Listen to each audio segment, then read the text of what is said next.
प्यारे बहनों और भाइयों, मेरा नमस्कार स्वीकार हो। देखिए, आज हम आपके लिए बता रहे हैं शंख पुष्पी या शंकाहूली से धन ऐश्वर्य कैसे प्राप्त करें। तो देखिए, ये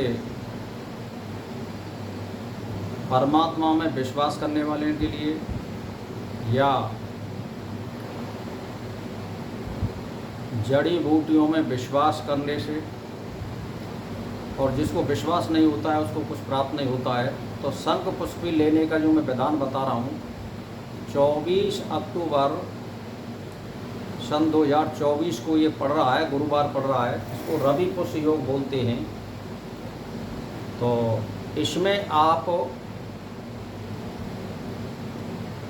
यानी कहने का मतलब ये, बुधवार को विधिवत निमंत्रण दीजिए।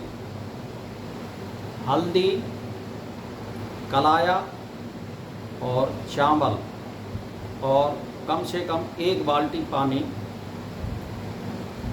उसमें धीरे धीरे उस लोटा से उसमें गेरिए और हाथ जोड़ के विनती करिए शंख पुष्पी से या शंकाहूली से, जैसे आप जहाँ जिसको पुकारते हो।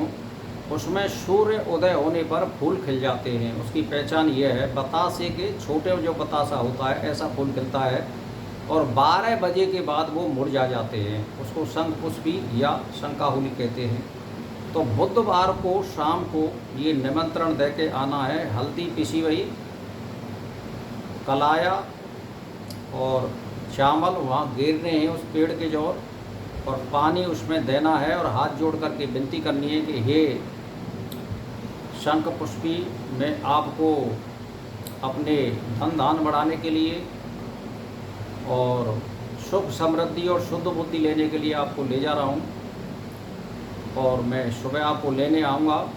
तो मेरे साथ चलिए। इस तरह से निमंत्रण देना। और मंत्र आपको क्या पढ़ना है कि जो गुरु ने जो मंत्र दिया है वही मंत्र पढ़ना है आपको, कोई दूसरा मंत्र नहीं पढ़ना है। अगर आपको गुरु मंत्र नहीं दिया है तो आप वहाँ गायत्री मंत्र पढ़ सकते हैं। गायत्री मंत्र से ले लीजिए आप उसको। तो ऐसे ही सूर्य उदय हो जाए बृहस्पतिवार को सुबह, ऐसे ही चावल, कलाया और हल्दी और फिर थोड़ा पानी गिरना है, और उस जड़ी को हमें हाथ जोड़ करके, विनती जोड़ करके मैंने जो किया है, 1 माला उस मंत्र की फेरें और विश्वास करें। और उसके बाद सीधे हाथ से उसको बिना किसी औजार के वो जड़ निकालनी है। हाथ से ही, किसी लकड़ी से भी मत निकालिए, हाथ से निकालिए। और लकड़ी से आप ऐसे निकाल सकते हो, लेकिन किसी लोहे के औजार से या तांबे या पीतल के औजार से वो नहीं निकालनी है। तो आपको निकालने के बाद फिर शुद्ध गंगा जल और उसमें दूध, दही, घी और शहद या मीठा पंचामृत बना करके उसको स्नान करा लेना है। और स्नान करा करके गंगा जी से शुद्ध उसको धो करके और कलाई में बांध करके, मुड़ो मुड़ो, और कलाई में बांध करके और उसको छाया में रख दे अपने पूजा वाले स्थान में। जब वो बिल्कुल जड़ी हमारी सूख जाए तो जब हमें भोजपत्र में बांध करके और किसी लाल कपड़े में बांध लेनी है, फिर ऊपर से कलाया बांध लेना है। तो अब इसमें से क्या है, अपने पूजा वाले स्थान पर आप रखा रहने दो, और वहाँ पर विधिवत आप अपने गुरु मंत्र का दोनों समय 1-1 माला जाप करते रहें और धूप दीपक करते रहें।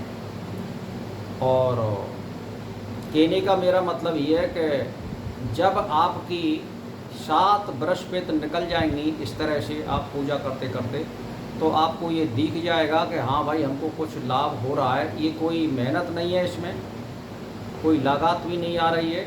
और ये गुरु पुष्य योग जो है 24 अक्टूबर को पड़ रहा है, इसमें आप उस जड़ी को ले सकते हैं। तो मेरा कहने का मतलब ये है, इसमें कोई लागत भी नहीं है। हालांकि पैसे वाले जो होते हैं वो कर्म से बनते हैं, और कर्म बगैर हमें कुछ मिलता नहीं है। तो ये भी एक प्रकार का कर्म है, और ये शास्त्रों में दे रखा है, ये मैं अपनी तरफ से नहीं कह रहा हूँ। तो इससे कुछ शुद्ध बुद्धि जरूर होगी, और शंख पुष्पी जो है बुद्धि देने वाली, दिमाग देने वाली होती है।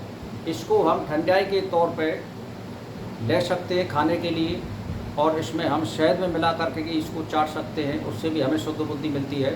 तो मेरा कहने का मतलब ये, इस प्रयोग को आजमाइए। कोई काम नहीं बन रहा है, वो बनने लग जाते हैं। मुकदमा में जहाँ विजय नहीं होती है वहाँ विजय श्री प्राप्त हो जाती है। या कोई बालक पढ़ाई में कोई बाधा आ रही है तो ग्रह बाधाओं को ये कमज़ोर कर देता है और बुद्धि सही प्रेरित हो जाती है, जिससे हमें स्मरण शक्ति बढ़ जाती है। तो ये अच्छा योग है शंख पुष्पी का 24 अक्टूबर सन 2024 को पड़ रहा है। सुबह इसको निमंत्रण दे करके उखाड़िए, और एक दिन पहले हमें बुधवार की शाम को निमंत्रण देना पड़ेगा उस पेड़ में, उसको लीजिए। और ये बढ़िया योग है, यानी शंख पुष्पी सिद्धि योग। तो भाई और बहनों, मेरा इसी के साथ नमस्कार स्वीकारो।